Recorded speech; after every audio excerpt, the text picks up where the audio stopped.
Okay, this is the silliest and probably most last-minute thing I've done in a while, but here we go. It's Moonkitty's 10 favorite cats, and I'm not really sure how I didn't do this earlier, but here we go. I am actually constantly asked, somehow, who my favorite Warrior Cats characters are, despite everything. So I'm going to go through them for you, but I'll try to be undetailed and try not to go on too many rants or tangents this time. We'll do it in top 10 order, vaguely. These could really be in any order if I wanted them to, but I'll count down for you in a hypothetical-ish order that's probably true right now for fun, for lists. BRIARLIGHT is number 10. BRIARLIGHT adds a lot to any scene that she's in. Even for a while, when the new team got their hands on her before they killed her, she was written as being very charming and did wonders for the dynamics inside the medicine den. Regardless of which team handles her, her perspective on the events of the medicine den itself break up the monotony of the otherwise generic Warrior Cats book scenes that you would anticipate. Especially with medicine cats and herb sorting and whatnot, that stuff alongside apprentice training is so boring. I am not reading these books to take fake medicine school, so BRIARLIGHT just being there is a huge breath of fresh air. Number 9 is Light Leap. Light Leap might not always be on my top 10 here, but she is right now because I'm very currently invested in her, alongside at least one other cat in this list that I'll get to. She's got a unique personality for a side character, especially a female side character, and the ways that she's been used in the most recent arc, going from accidentally antagonistic to almost unfairly antagonized herself, it's just fun. She's not that default, sweet character that you'd anticipate from a, main character's friend. Which I'm not really sure if we've had a main character with a female friend since Leafpool, but you know what I mean. All of Leafpool's friends are sweet. And something I really like about her in particular is how she really seems to value her relationship with Sunbeam, despite everything. She's got a strong, non-familial attachment, which you don't often see in Warrior Cats, and I wish Sunbeam would stay in ShadowClan so she could continue getting into cat personal drama, but also just because I want to see more Light Leap. Number 8 is Starflower, and I love Starflower. She's a bad person. She's manipulative. She acts out of her own self-interest. She stands out completely. It's weird that she's kind of settled into a mom category of character when it really seems outside the bounds of her personality otherwise. And don't get me wrong, I want to see that shatter. I mean, not in a way that she, stops caring about her kids. I just want her to continue being herself regardless of how many horrible little mini Starflowers she creates. I want desperately for her kids to also just be a little bad, morally. She had them with Clear Sky, after all, and what kind of role models do they have here? I have a million things to say about her, but everything I want to is like a tangent and a half. She's her own flavor of character, the kind you wouldn't expect from Warrior Cats, and for me, she's made all the more potentially interesting with her current alignment of being one of the quote-unquote good guys. I very much see her as a missed opportunity, or maybe an untaken opportunity, if only they had leaned into her nature a little bit more going forward. But I'm not sure we'll ever get, future Dawn of the Clans stuff, or Dawn of the Clans 2. 7 is Ashfur, and I think Ashfur is just really solid. We know exactly what he wants, who he is, and what to expect from him, but at the same time his motivations and hang-ups are totally different from your traditional Warrior Cats villain. We don't need to guess at or assume why he's evil or what makes him evil. He's almost realistic in that. He wants to date Squirrelflight. He doesn't care what he has to do that.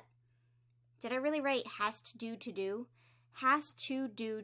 Yep, that's exactly what I wrote down there. His powers, meanwhile, are probably the weakest element of his character building. How did he dig a hole to hell? How does he control hell with his feelings? I don't care. It was fun. I liked Ashfur even before the broken code, but I like him even more now. I'm glad he's been double killed, because that means he can't come back a third time and raid on my parade. My parade where I just kind of tell people about how I like how Ashfur has character consistency over and over again. Number 6 is Hawkwing. People give me funny looks for this one, because Hawkwing, is a generic male character in Warrior Cats. But other generic male characters in Warrior Cats, I feel, are not as terrible as Hawkwing. Hawkwing is genuinely, entirely, not a smart cat at all.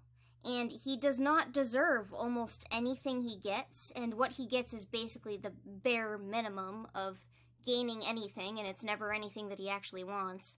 Every success in his life is immediately taken away in the most miserable possible way.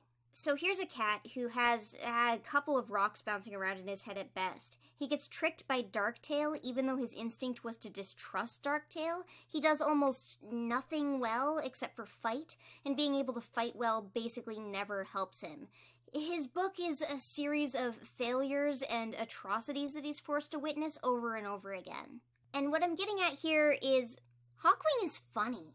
I think that everything about Hawkwing and Hawkwing's journey is hilarious, and I'm sorry. Every time I revisit it, it's like, here he is, the meanest, most horrible man who has nothing going for him. Watch as he tumbles down the stairs. I have no intention of rooting for this character. He was a little higher on my favorites in the past, but lately the novelty isn't as strong, and I'm really tired of telling people why I liked the character, especially with how he's not funny at all in the new books, or interesting, or anyone at all. In fact, outside of his Super Edition, he is nobody at all. But the guy I like, the character I like is the one who goes, "Oh no, my wife and or cousin got in the chicken truck and drove away from me. Now I'll never be happy again, and she gets all of those chickens without sharing any with me, Hawkwing." So partially what I'm saying is that I made up half the stuff I like about Hawkwing.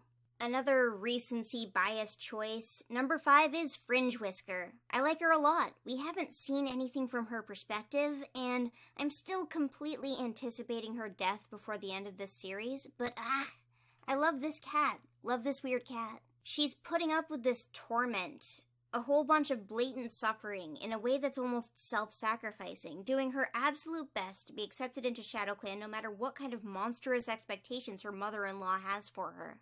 Also, bare minimum here, but I like that her husband isn't a jerk, which is amazing. Usually, in a situation like this, I'd have something to say about the boyfriend, but Spireclaw specifically gets the Moonkitti seal of approval because he isn't taking any BS from his mother or his clanmates. While Fringe Whisker's trials are hers, he's not totally ditching her during them as you might expect in these books.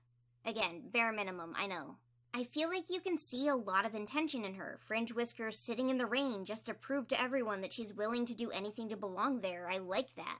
Number 4 is MONKEYSTAR. I don't have a good explanation for this. Wait, I don't have a good explanation for any of these. Anyways, I like MONKEYSTAR. I like the concept of MONKEYSTAR, like the vague idea of MONKEYSTAR. She's not ready to be a leader of a clan. She doesn't have any experience leading a clan, but she is doing so. And it would be a fun thing to go into. It would be a fun thing to explore.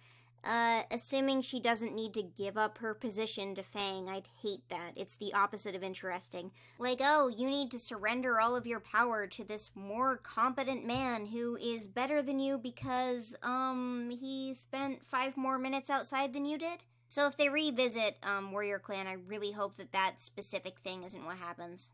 Poppy Frost is number 3. I know you'd probably notice a few years ago that she wasn't quite this high, if you had seen me post a top 10 list anywhere. She's weird, she's strange. I made a whole video about what it is I like about her, and it made me like her even more to make that video.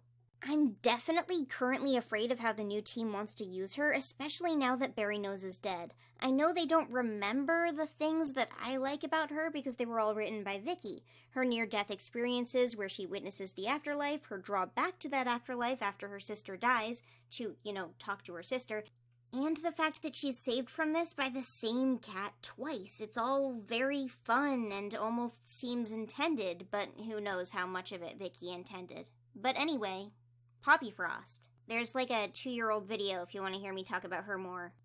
Number 2, Squirrelflight. I don't know if she needs, a summary. I like Squirrelflight. I relate with her struggles. I relate with her shortness. I like her whole aesthetic with just the one bit of white on her paw and the skinny body with the fluffy tail. Her aesthetic in the books is very defined, more so than some of the others. And also, she and her sister are, original female protagonists in Warrior Cats, and I feel like all the old Warrior Cats fans from, the beginning of time either got attached to Leafpool or got attached to Squirrelflight. Not that I don't like Leafpool. I do not think liking Leafpool or Squirrelflight is mutually exclusive, like how people will like either Ivypool or Dovewing, because Leafpool and Squirrelflight are not at odds. Leafpool and Squirrelflight are a unit. Another thing I really like about Squirrelflight is the fact that she's always doing what she, personally, morally thinks is right. Not what the Warrior Code thinks is right or what Bramblestar thinks is right, but what SQUIRREL herself thinks is correct, and that's great. If you've been watching this channel for any amount of time, you know who the next cat is, but I'm going to give you some honorable mentions anyway. I like Rose Petal for ThunderClan for reasons I entirely made up. I'm also very fond of Spotfur, and if this was an 11-cat list, she probably would be number 11. My favorite cat from the first arc is Brindleface, and trying to think of other cats I like from the first arc is really hard because I'm not particularly attached to any of them. I like Bristlefrost a decent amount. I think that Moonlight is a fun character. I also kind of like Minnowtail, but I'm only really attached to the idea of Minnowtail. Meanwhile, a cat like Alderheart, I think is a character I got attached to because I made lots and lots of videos about him, but I don't really like anything about him that's real. And the last honorable mention is Blossomfall. I really like how terrible she is. I used to have her on my, top 10 least favorite characters, but the more that I, sat and thought about Blossomfall, the more I thought it was just fantastic that she's so terrible. Anyway, my number one, which is constantly flipping in placement with SQUIRREL, is Dovewing. I love Wing Dovewing. The Lovewing Dovewing thing didn't actually come from Dovewing. I have another friend who I've had since I was a little kid, whose name starts with Dove, and it came from that. It was a mutation on that, and I just reused it for Dovewing. I'm so sorry, everyone. A character type that I get really attached to is newcomers, a character who needs to find their place in an existing group of people who already have defined relationships with each other. It's something that I particularly really tap into, even if it's not even the whole intention of the character, like if they're trying to spice things up or replace an actor. For example, one of my favorite characters is a major spoiler in the show Star Trek Deep Space Nine, and she falls into that category, and Starlight Glimmer in My Little Pony falls into that category. Starflower actually also does a little bit. The outsider, the new guy, the person who needs to find their place in an existing system. For me, though, it doesn't count if we start the whole series and we start the whole thing focusing on that character. It needs to be a newcomer to an existing setting. Now, Dovewing isn't just this in-universe and taking Hollyleaf's place in the prophecy, she's also this to the fandom, which doubled my attachment to her. When I was younger and the books were coming out, we saw Dovewing struggling to find her place within the clan, but also, in a way, Dovewing struggling to find her place in the fandom, which treated her very unfairly. I can still hear the distant and inaccurate cries of "she's whiny" in the back of my ears. But unfortunately, this just made me double down. Dovewing needs to live in the shadow of a dead cat. She can never be that cat. The prophecy and these two distantly related adults have complete authority over her life, and she's forced to live in a world where she has no choices, and she also can't be a normal cat with her clanmates. So on top of her struggles with this, her sister is desperately jealous of her for a situation that she's suffering in. And it's not like the fourth arc frequently brings attention to the fact that she's replacing Hollyleaf, but it's an undertone. It's an undertone to all of the stress that the character is already experiencing. Because Jayfeather and Lionblaze are just constantly thinking about and looking for Hollyleaf.